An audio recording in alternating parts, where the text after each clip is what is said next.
Hallo und herzlich willkommen zu einem neuen Video. Heute geht es um die Linecast LK15 Gaming Tastatur. Auf der Tastatur sitzen 111 hintergrundbeleuchtete Tasten, die man mit 6 Millionen Farben beleuchten kann. Zudem gibt es 6 frei definierbare Makrotasten, 6 Funktionstasten und einen Game-Modus. Zusätzlich kann man 4 Benutzerprofile nicht nur auf dem PC, sondern auch in der Tastatur abspeichern. Und natürlich gibt es auch, wie immer, eine Windows-Software dazu. Obwohl die Tastatur 2015 herausgekommen ist, ist sie noch nicht veraltet. Wie nicht bei vielen anderen Keyboards kann hier Gaming großgeschrieben werden. Das NK Rollover ermöglicht dir, dass du dir sicher sein kannst, dass während des Zockens jeder deiner Tippvorgänge registriert wird. Im Office-Modus kann auch auf 6K Rollover umgeschaltet werden.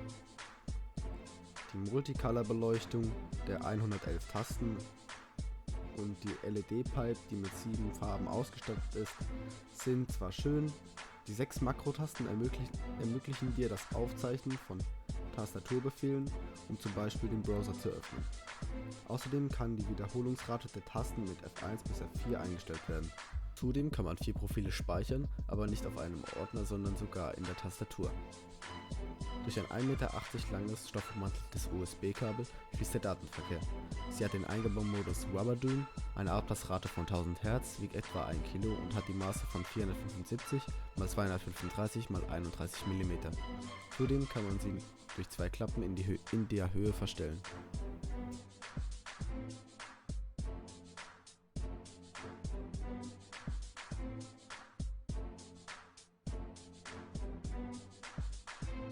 In dem Karton drin finden wir einmal das Handbuch von Linecast, das ist komplett deutsch, dann eine kleine Mikrodisk, auf der die Treiber drauf sind und ein Setup zu dem Programm und einen kleinen Zettel, wo die Aufforderung drauf ist, dass man doch eine kleine Bewertung bei Linecast abgeben kann. Dann kann man an einem Gewinnspiel teilnehmen, die verlosen monatlich irgendwie Gutscheine und Produkte von Linecast. Die Tastatur selbst ist dann mit solchen 2 Schaumstoffschneisen verpackt, damit auch ja nichts drankommt. Für mich macht sie einen sehr guten Eindruck. Allerdings das Drücken der Taste ist, nicht so super gut, aber man kann sich damit anfreunden.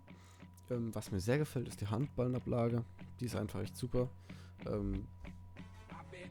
Da kann man halt einfach perfekt, die ist groß genug, gerade ich habe riesige Hände, die ist perfekt, finde ich, das ist einfach super, ja, und das Design ist auch einfach mal was Neues, nicht irgendwie so Standard Dinger oder auch nicht zu ausgefallenes, die Leuchte, die LED-Pipe ist echt super, ja, alles macht Spaß mit dieser Tastatur zu zocken.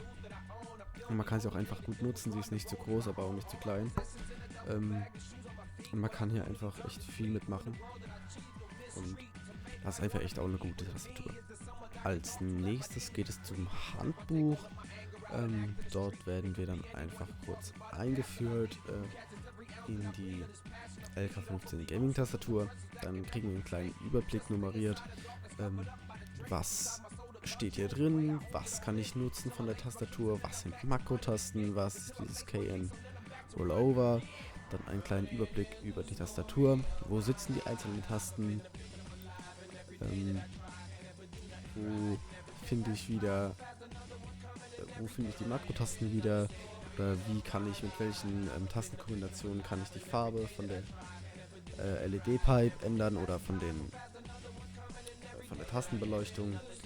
Wie kann ich die Multimedia-Tasten nutzen und bla bla bla. Wie kann ich die Software nutzen und ja, was alles in so einem Handbuch drin stehen soll.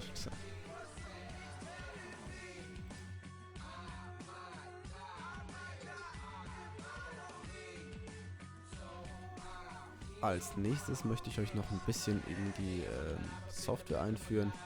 Als erstes haben wir einen kleinen Überblick über die Tastatur. Hier können wir die einzelnen Tasten umstellen. Würde ich aber ehrlich gesagt nicht mal, je nachdem, wie man es selber machen kann. Ja, dann geht es zu den Makrotasten. Da gibt es einmal den Makromanager. Oder ihr könnt auch einfach manuell hier die 6 Tasten belegen. Zum Beispiel, wenn ihr jetzt die erste hier mit einem Browser belegt, dann drückt ihr einfach M1 und automatisch öffnet sich der Browser. Oder ich habe jetzt M2 auf den Desktop gelegt, dann führt euch automatisch direkt zum Desktop. Ja. Zudem könnt ihr für alle Makrotasten 4 Profile anlegen und diese jederzeit abrufen in einem Ordner speichern.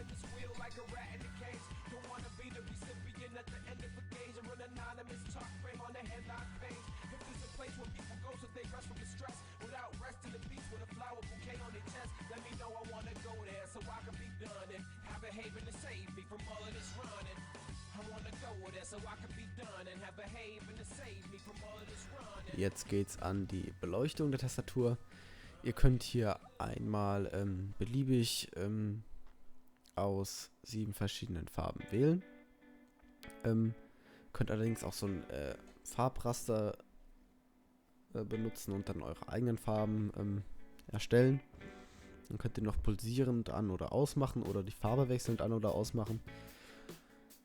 Genauso, das muss man dann halt auf Anwenden klicken und dann geht das automatisch. Um die Farbstärke dann zu erhöhen, müsst ihr Fn plus Numpad 8 drücken, bis es zum pulsierenden Modus geht, oder um es zu schwächen auf Fn und Numpad 2.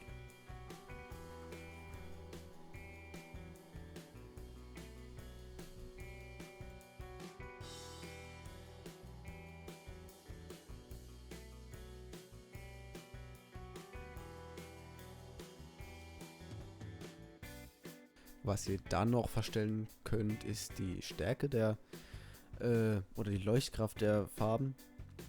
Also manuell in der Software, und die Dauer, die es zum Pulsieren braucht, also zum einmal aufleuchten, müsst ihr dann auch wieder anwenden. Ich würde euch empfehlen, das Pulsieren so auf die Mitte zu stellen, auf 6 Sekunden, weil wenn das so schnell ist, nervt das schnell. Aber wenn es halt zu langsam ist, dann merkt ihr es im Grunde gar nicht mehr. Und auch immer dann auf Übernehmen klicken. Ja.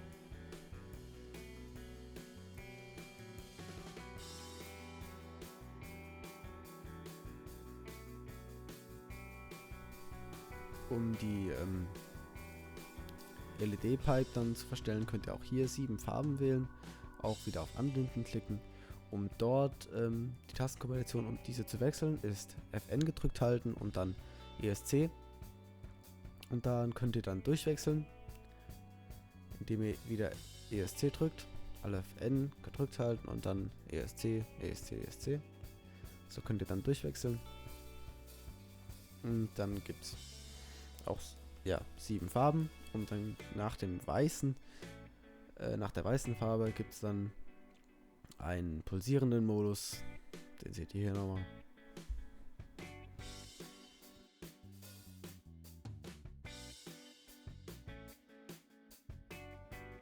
Dann kommen wir zu den Extra-Tasten. Da gibt es einmal die Rack-Taste für die Makrotasten, dann eine Gaming-Taste für den Gaming-Modus und eine Lichttaste, sage ich mal.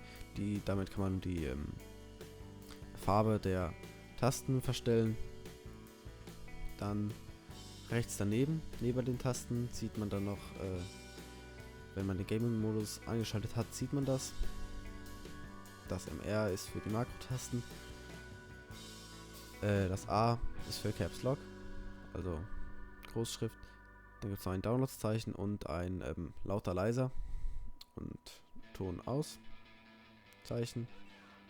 Es sieht dann auf dem Bildschirm so aus, dass automatisch, wenn ich jetzt Minus drücke, es runtergeht und Plus hoch, und auf keinen Sound wird es gemutet automatisch. Ja.